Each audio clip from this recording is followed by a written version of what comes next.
this whole warehouse I call the Fantasy Factory is my office, and then all my managers, lawyers, and everybody else are up there in the place I call Corpo. You know what I mean? Where all the stiffs stay. You know what I mean? You got to be a special breed to be in the factory. You know. I like that. You keep the business up top, but the party is down below. Well put. As a PA working on this show, it's got to be unlike any other PA experience. It's different than working on a simple movie or, yeah. Plus, it's like we're such family down here, and it's like every time it's a lunch break, everyone on the crew is skating, flying into the foam pit, flying down the zip line. Like, it's just like, we've had blown out ankles.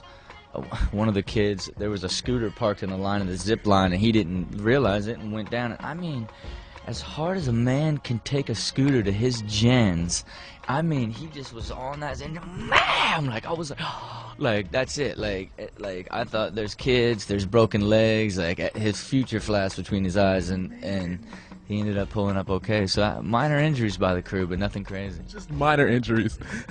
Rob, look, so you've already done movies, you've done music videos, you've done reality television before, you've broken records, pro skateboarder. What else could you possibly want to do?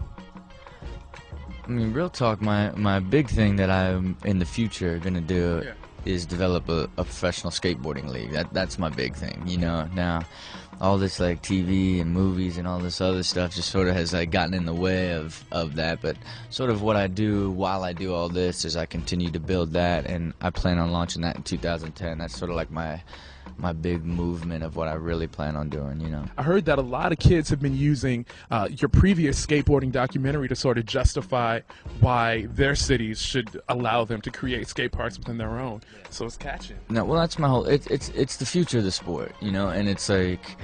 That's why I made the documentary and sold it for $2 so a kid could get it, and then so he couldn't try to articulate what it is, just let them watch it. Getting 2 acres of land and getting $700,000 to $1 million together to build something is really hard for a city.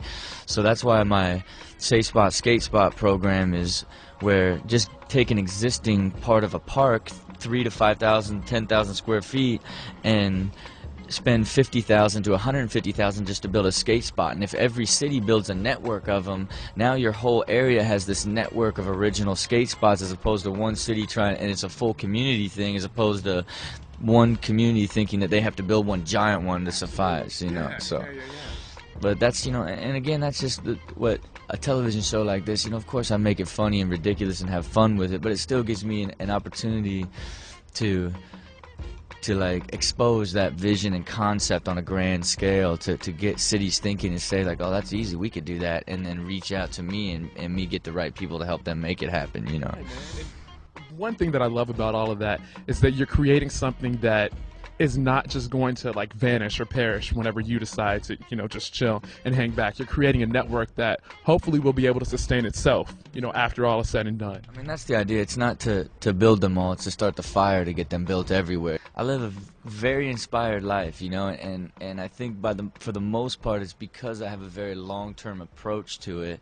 And all this stuff just humbles me, you know what I mean? Like, I've jumped a car 105 feet. I got attacked by a shark 2 weeks ago, you know what I mean? Like, I got the world's biggest skate. It's like, this is where I come every day, you know what I'm saying? This is like, this don't make you cocky, this makes you humble, you know what I mean? And it's like, and for me, I just feel like, again, I just, all the success and things that have happened have just given me the opportunity to be creative and do things I never would have thought, that just sort of helped my big picture go all the way, Getting ready now to go zip line in the Fantasy Factory. Rob's gonna strap me all up and pray for your boy. Hopefully I'll come out unscarred.